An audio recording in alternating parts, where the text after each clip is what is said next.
দর্শক দেখুন, ইউনূস নাকি চীন সফরের আগে ভারত সফর করতে চেয়েছিলেন, সেই মতো নাকি যোগাযোগও করা হয়েছিল, কিন্তু ভারত নাকি সাড়া দেয়নি, এমনটাই জানিয়েছেন ওখানের প্রেস সচিব শফিকুল আলম। প্রিয় দর্শক, আমি শফিকুল ইসলাম এবং আপনারা দেখছেন আরামবাগ টিভি। আমি দেখছি ওখানের মিডিয়া তারাও এই খবরটাকে করেছে। এই যে চীনের আগে ভারত সফর করতে চেয়েছিলেন প্রধান উপদেষ্টা, দ্য হিন্দুকে প্রেস সচিব বলেছেন। ভেতরে কি লেখা হয়েছে দেখুন। বাংলাদেশের প্রধান উপদেষ্টা সবার আগে ভারত সফরেই যেতে চেয়েছিলেন, কিন্তু ভারত থেকে সে বিষয়ে কোনো সাড়া পাননি। প্রধান উপদেষ্টার প্রেস সচিব শফিকুল আলম সর্বভারতীয় ইংরেজি দৈনিক দ্য হিন্দুকে একথা জানিয়েছেন। নিচে লেখা, গতকাল মঙ্গলবার দ্য হিন্দুকে ওই কথা জানিয়ে প্রেস সচিব বলেন, চীন সফর চূড়ান্ত করার অনেক আগে প্রধান উপদেষ্টা ভারতে যেতে চেয়েছিলেন। সেই ইচ্ছা প্রকাশ করে অন্তর্বর্তী সরকার গত ডিসেম্বরেই ভারতকে বার্তা পাঠিয়েছিল, কিন্তু দুঃখের বিষয় ভারত থেকে ইতিবাচক কোনো সাড়া পাওয়া যায়নি। তিনি বলেন, বাংলাদেশ ওই আগ্রহ প্রকাশ করেছিল চীন সফর চূড়ান্ত হওয়ার কয়েক সপ্তাহ আগে, কিন্তু দুঃখের বিষয় ভারত সাড়া দেয়নি, সেই জন্য উনি চীনে যাচ্ছেন, এমনটাই যেটা খবরটা পাচ্ছি আর কি। ওখানে কী সব বৈঠক আছে, তারপরে মানে ওনাদের দেশে ইনভেস্টমেন্ট আনার ব্যাপারে কী সব নাকি কথা হবে ইত্যাদি, উনি তাই চীনে যাচ্ছেন। তো যাওয়ার আগে এইসব দুঃখের কথা ওনার যে প্রেস সচিব তার মাধ্যমে জানিয়ে যাচ্ছেন যে আমার তো খুব ইচ্ছে ছিল চীনের আগে ভারতে যাওয়ার, কিন্তু ভারত তো সাড়া দেয়নি। ওনার প্রেস সচিব বলছেন সেই ডিসেম্বরে নাকি কবে বার্তা পাঠানো হয়েছিল, কিন্তু কোনো সাড়া দেয়নি ভারত। দুঃখের বিষয়, সত্যি খুবই দুঃখের বিষয়। কিন্তু প্রশ্ন হচ্ছে যে ওনারা কি ভাবেন ভারতকে বললেই একেবারে নরেন্দ্র মোদী রেডি হয়ে বসে পড়বেন, ডক্টর ইউনূস আসবেন, বসি বৈঠক করব? এত সহজ নাকি? সময়ের কি কোনো দাম নেই নাকি? আর আপনারা কি বলছেন, কি মুখ নিয়ে বলছেন? যে দেশে ভারতের জাতীয় পতাকাকে ধুলোতে লোটানো হয়, পোড়ানো হয়, অসম্মান করা হয়, ভারত সম্পর্কে যা খুশি বলা হয়, ভারতকে টুকরো টুকরো করে দেওয়ার হুঁশিয়ারি দেওয়া হয়, ভারতের চিরশত্রু পাকিস্তানের গুপ্তচর সংস্থার লোকজনদেরকে দিয়ে এনে ভারতের এই বাংলাদেশের সীমানা ওইসব ঘোরানো হয়, নরেন্দ্র মোদীর নামে গরু জবাই করা হয় সীমান্তে এসে, কি ভাবেন? বললেই আসুন করে ডেকে নেবেন নাকি? অন্য কোনো কাজ নেই, ডেকে নেবেন? আবার দুঃখের বিষয় জানাচ্ছেন, দুঃখের বিষয় সেই ডিসেম্বরে বলেছি, কোনো সাড়া নেই। চীন সফরের অনেক আগে থেকে যোগাযোগ করেছি, কোনো সাড়া দেয়নি। বললেই সাড়া, পড়ে আছে আর কি, বললেই সাড়া। যান না চীন সফরে, এত কান্নাকাটি করার কি আছে? নাকি ভয় হচ্ছে যে চীনে যাচ্ছেন, আবার যদি ভারত রেগে যায়, নরেন্দ্র মোদী যদি আবার রেগে যান, যদি খাবার দাবার সব দেওয়া বন্ধ করে দেন, এটা কি ভয় হচ্ছে নাকি? সেই জন্য কাঁদুনি গাইছেন?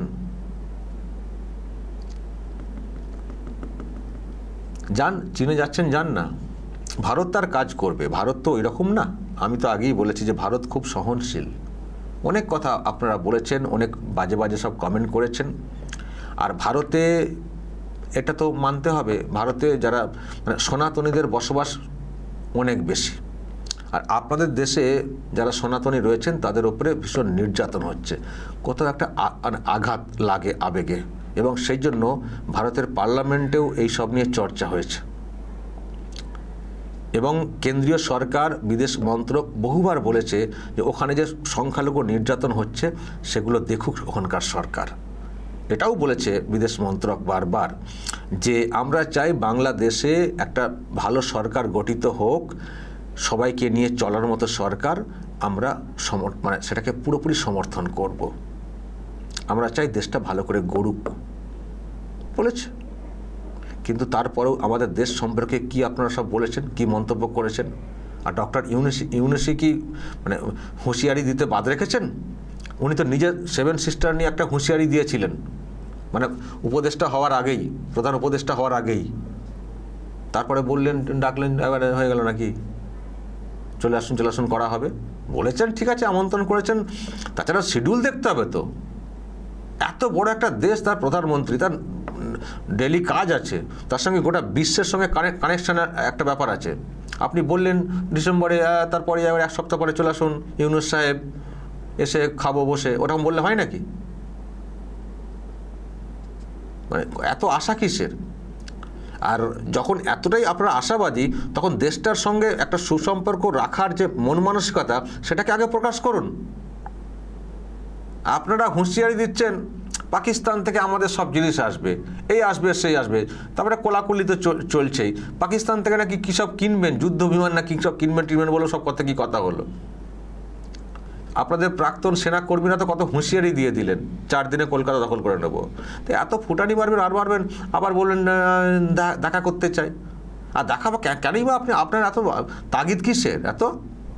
হ্যাঁ, ভারতকে তো সবক শেখানোর জন্য তো কত কথা চলছিল, ভারতকে সবক শেখানোর জন্য কত কথা চলছিল। আবার ভারতে মানে আসতে চাই, সেটা সঙ্গে সঙ্গে সাড়া মেলেনি বলে এত কান্নাকাটি করার কি আছে? এত কান্নাকাটি করার কি আছে? আর ভারতে কি আসতে চাইছেনই বা কেন? আমি এই জন্যই কথাগুলো বলছি, কারণ যা করেছেন ক্ষমতায় আসার পরে, এবং আপনার যারা উপদেষ্টা বা লোকজন, ছাত্র নেতা, তারা যা সব করেছেন, ভারতের অংশটাকে নিয়ে একটা আলাদা ম্যাপের মধ্যে ঢুকিয়ে দিয়ে মানে বৃহত্তর বাংলাদেশ বলে পাবলিশ করে দিলেন। কি ব্যবস্থা নিয়েছেন তাদের বিষয়ে? ভারত সরকার তো সেটা নিয়ে রিয়াক্ট করেছিল। কি ব্যবস্থা নিয়েছেন? তাকে তো আরও দায়িত্ব বাড়িয়ে দিয়েছেন উপদেষ্টাতে। আগে কোনো দপ্তর ছিল না, এখন নাকি দপ্তর দিয়েছেন। মাহফুজ আলম নামটা বলে দিলাম। কি করেছেন? তাহলে আপনার সরকারের সঙ্গে যুক্ত লোকেরা ভারতকে থ্রেট করবে। যে ছাত্ররা কি সমন্বয়ক, যাদেরকে আপনি গড়ে তুলছেন পলিটিক্যাল পার্টি হিসেবে, পার্টির একজন নেতা হিসেবে, তারা থ্রেট করবেন এবেলা ওবেলা। আর আপনি ডাকলেই আমন্ত্রণ চাই, আমি যেতে চাই, হয়ে গেল, সঙ্গে সঙ্গে সাড়া দিয়ে দেবে। যান চীনে, যান চীনে গিয়ে ঘুরে আসুন। যান চীনে গিয়ে আগে চীনটাকে ভালো করে চিনে আসুন, তারা কতটা সহযোগিতা করতে পারে নিঃস্বার্থে। আগে চীনে আসুন, জেনে আসুন, তারপর ভারতের দিকে তাকাবেন। আর আমি যেটা জোর গলায় সবসময় বলি, ভারত খুব সহনশীল। ভারত চাইলে আপনাদের গলা অনেকদিন আগেই টিপে দিতে পারতো। প্রথমত ভারত না চাইলে তো দেশটার জন্ম হতো না। আর একটা কথা আজকেও আরেকবার বলি, কালকে তো বলেছি, আপনি ভারত সফরে আসতে চাইছেন, কি মুখ নিয়ে কথাটা বলছেন? আর আপনি 25শে মার্চ কালকে যে জাতির উদ্দেশ্যে ভাষণ দিয়েছেন, সেখানে ভারতের অবদান সম্পর্কে একটা লাইন বলেছেন, একটা লাইন বলেছেন।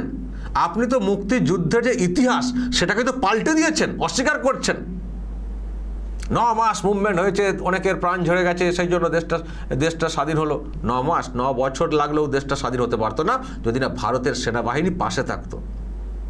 ভারতের সেনাবাহিনী এবং যারা আপনাদেরও ছিলেন, মানে সেই বাহিনীর কাছে তো সারেন্ডার করেছে পাকিস্তান বাহিনী। সেই কথাটা আপনি একবারও বলেছেন, একবারও স্বীকার করেছেন। ভারতের কাছে দুঃখ করছেন আবার, কেন ডাকলো না? ডাকা উচিত আপনাকে।